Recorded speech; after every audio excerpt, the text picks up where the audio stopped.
well, I'm Evi Nova. I'm a blockchain engineer. I've been working in the space since 2020, so 5 years now, roughly. I got into the space through trading shitcoins and then wanting to learn the actual code behind the coins, and then I got hooked in by the wonderful world of blockchain. Yeah, so currently my official title is blockchain engineer. But mostly I'm focused on writing Solidity smart contracts with Byzantine finance. So just doing a bunch of building for restaking aggregation protocols. For me, I had no coding background at all. I never programmed before my life. Maybe a little bit of WordPress, but that barely counts. And then I started reading the smart contracts for all these tokens I was buying, just because I didn't want to get scammed. And then I started having more and more people ask me if they could look at the other project's code. And it kind of escalated from there. I did like a soft audit for a token. And then the team invited me to join as an intern. And then a lot of team members quit. So then I kind of became one of the core devs for this project. And thankfully, I had a mentor at the project who really helped me a lot. Like very invaluable. And then through there, I worked with them for quite a while. And then eventually, I started going to a lot of these blockchain conferences and events, a lot of these hackathons. And eventually through that, I went on a hackathon where I hacked with two co-founders of the current company I'm with, and I got a job through them. So I guess that's me. And I would say generally, going to in-person events and hackathons is definitely one of the best ways, for me at least. I think you have to have that mentality of like being able to solve problems yourself and being able to go out and figure out solutions independently. But it's so invaluable if you can find a mentor that can really guide you through that. But then, beyond that, it's really the best place to get a job, I think, is going in person to these events because you'll meet so many incredible people. You'll get off the online. I feel like the online to offline for blockchain is very different. There's so much more noise online, but in person, it's the people actually building the tech who are genuinely passionate about it. And so I would say, get out to these in-person events. Working on your own projects, so you have a portfolio, is really important as well. Because firstly, like, it's one thing to learn the theoretical, like how to write code, but actually just writing code, just getting in there and just doing it, you learn so quickly. Like you come into the common issues, and then you have to learn how to solve those issues, and that's the bread and butter for any dev. So just start writing code, honestly. Just write projects that inspire you or you think cool or interesting, and then share that with other people. And try to collaborate on projects. Contributing to open source projects is like amazing look on your like resume or CV, I would say. But I think in the blockchain space, having like a proper resume CV is not as important as maybe other Web2 jobs. Obviously it is for some roles, but a lot of projects will not really care about. They always care if you can actually do the work, and if you can prove that you can do the work with open source contributions or these hackathons or whatever, then I think that goes a long way. Oh yeah, I guess it's maybe not as important in Web3 to have a formal resume or CV as compared to Web2. Because I think a lot more projects, there's some projects that will look at that, obviously, and it is important. But if you can just show that you can actually just do the work, that's, I think, the most important thing. So that's either having contributions to open source projects or doing hackathons that you've won or even contributed to, or just having a portfolio of actual code that works, that goes a long way as well. Well, I love hackathons, honestly. I'm biased, I guess, because I won quite a few last year. But they're just, I really love just being forced into this like pressure cooker, I guess, where you don't have that much time and you're meeting all these people for the first time. Well, it depends on your team, but I I think they're amazing, and such a great way to like push your technical skills and learn new skills as well. As for some tips for winning some hackathons, I think, well, I think the advice I would give to other people, but I seem not to follow myself as much as I wish I did, is to come in there with some ideas already, so that you're spending as much of the time as possible actually executing the ideas, rather than spending most of the time brainstorming. Coming in with a team already is also good. You really need to maximize your time, essentially. So having a team already set up, having the idea already roughly there is really good. And also, I would say don't neglect the non-technical side. It's really, really important. Like one of the most common ETH Prague, I remember, actually did like a poll about this, and they found that one of the biggest issues teams had is that they would stack too heavy on the dev side, and they would neglect the actual presentation. And like you can have I've seen it so many times. You have the coolest idea, the sickest tech ever, but if no one can explain it in like a nice, presentable way, then no one's going to understand what you built and spent your time on. So, yeah, it's really important to have like that project manager type of person who's going around and making sure that your project's in the judges' headspace already. So before they even see you for the presenting, they already know what your idea is, and they have an idea of what they should expect. Yeah, and I guess also like just have fun with it. Like going in with like low expectations and just being there to see what you can do and build. Yeah, it takes a little bit of the pressure off. So yeah, because you have such a limited time, it's like it's easy to get into the pressure brain. And I guess I would elaborate on that as well. Is it can be easy to get into rabbit holes where don't let perfection be the enemy of good. I think that's the saying, but you know the one, right? Don't go for the most perfect thing. It doesn't have to be the cleanest code. It just has to work enough to present to the judges. And, you can always say, oh yeah, we got to this level and this is what we can present. And then the rest is like on the roadmap, right? But you preferably need something that actually works for a demo. That's, priority. I guess like growing up, I didn't value privacy as I do now. I don't think I really ever liked the idea that that there's this idea that if you have nothing to hide, then if you're not doing anything wrong, then you have nothing to hide. But I was always kind of blasé about privacy. It was like meh, I don't care what they do with my data, whatever. But I think over time we've seen again and again these companies and like state just misuse trust in them and compromise our privacy, and that leads to a lot of bad outcomes generally, I would say. And I guess just personally, like being trans, it's becoming more and more important to be able to preserve that privacy. For like obvious political reasons. I think it's really important to me now to make sure that I can be private if I want to.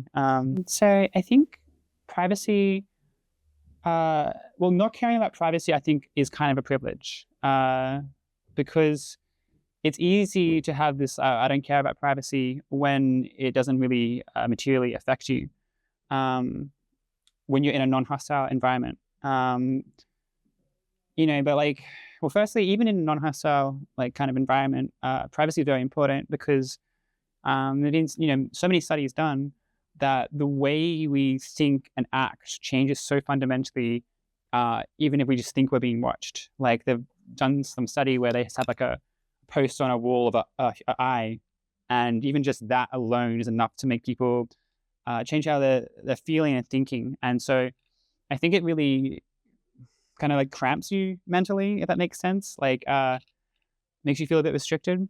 But then that's in like the best case scenario. And then the worst case scenario is you're in a hostile environment. And I'd say as we get into this world where we are seeing less and less privacy for individuals, it's becoming more and more important that if you want to have any kind of progressive social change, privacy is becoming super critical. Like, you know, if you think back at all these different movements with like civil rights, you know, like so many civil rights movements would never have gotten started if the state could have enacted as much privacy as they wanted to exert on their citizens, right? So I think the fact that all these movements and organizations had success was because they didn't have to worry about privacy, right? They didn't have to worry, oh, is the government listening in and watching all our organizations? I mean, obviously they were going to try to do that, but the technology constrained them. But now it's becoming harder and harder if you want to change the state, change the systems that we live in. And I think a lot of the systems that we live in are not perfect. And so they should be changed. And so we want to see that change. Privacy's the baseline foundational level that we need to let these organizations and ideas flourish. You know, Web3 privacy has some really good tools. You know, just, I mean, there's so many, for me, what I found really valuable is some of the short interviews Web3 privacy had with people asking what tech stack they're using. You know, like making sure that the operating system you're using is something like Graphene OS, for example, on your phone, or even just like making sure you're not using some of the mainstream social medias. So I guess like when it comes to actually integrating privacy into the development process, you really just got to like look at and see what the current tech is, especially because the space is moving so quickly on both sides. You know, the privacy defense and privacy offense, I guess you could say, constantly trying to one up each other. And so you just got to go out and look and find what the current status of privacy tech is. And then, yeah, looking to integrate that wherever you can. And then also, I guess, just being very aware of your own practices, you know, like using a VPN. And I'm hoping everyone's using a VPN at the very least. That's like the baseline, right? But then also thinking about metadata. And there's so many more layers to privacy, I guess. But that would be like, I guess the start is, making sure you're using the current tools that are out there. Because a lot of the tools as well would not be super easy to integrate into every project, but I think a lot of them are trying to make it as easy as possible for devs to get in and use their tech. What I can tell, Cypherpunk was, Cypherpunk seems to become not mainstream, but it's definitely the ideas have become slightly more mainstream, I guess. I